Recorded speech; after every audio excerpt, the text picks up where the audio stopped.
سوال یہ ہے کہ لمپی یہ جو نئی بیماری آئی ہے اس سے آج کل جانور بہت زیادہ متاثر ہو رہے ہیں اور بہت زیادہ بیماری یہ پھیلی ہوئی ہے، تو کیا ایسے جانور کی قربانی جائز ہے جس کو یہ بیماری ہو یا ناجائز ہے؟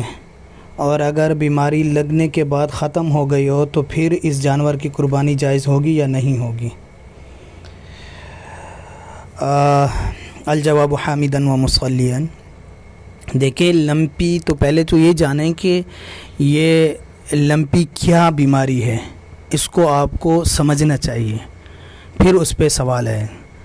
دیکھیں، ہمارے پاس یہ تحقیق کے لیے دارالفتاء میں یہ سوال آیا بھی ہے اور اس سوال کو الحمدللہ ہم نے حل بھی کیا ہے۔ یہ تب آیا تھا جب لمپی بیماری آئی تھی، اس وقت یہ جب سوال آیا تھا۔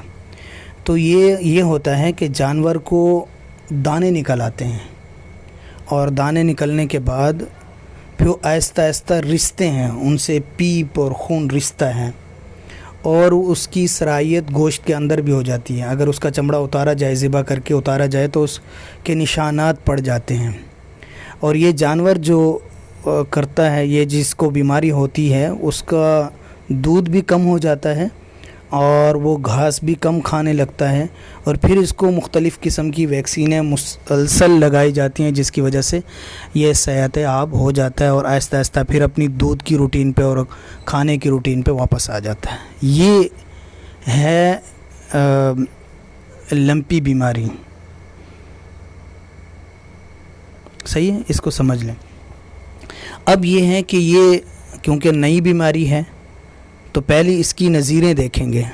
اس کی نظیریں ہیں کہ اگر قربانی کا جانور ہے اور اس کا گوشت خراب ہے تو کئی فقہا نے اور کئی علماء کرام نے فتاووں میں لکھا ہوا ہے کہ اس کی قربانی جائز نہیں ہے، اور اس میں بھی یعنی کہ لمپی بیماری کے اندر بھی یہی پایا جا رہا ہے۔ ٹھیک ہے، تو اب ہمیں ایک نظیر ملی۔ دوسری یہ ہے کہ گھاس نہ کھائے جو جانور، اس کی قربانی بھی جائز نہیں ہوتی۔ جو اچھی طرح گھاس نہ کھا سکے اس کی بھی قربانی جائز نہیں ہوتی، یہ بھی ہے اس میں۔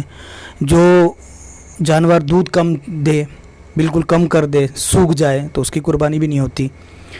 تو یہ تقریباً چیزیں اس میں پائی جاتی ہیں۔ اگر لمپی بیماری کے اندر وہ مبتلا ہے تو اس وقت تو بالکل اس کی قربانی بالکل جائز نہیں ہے۔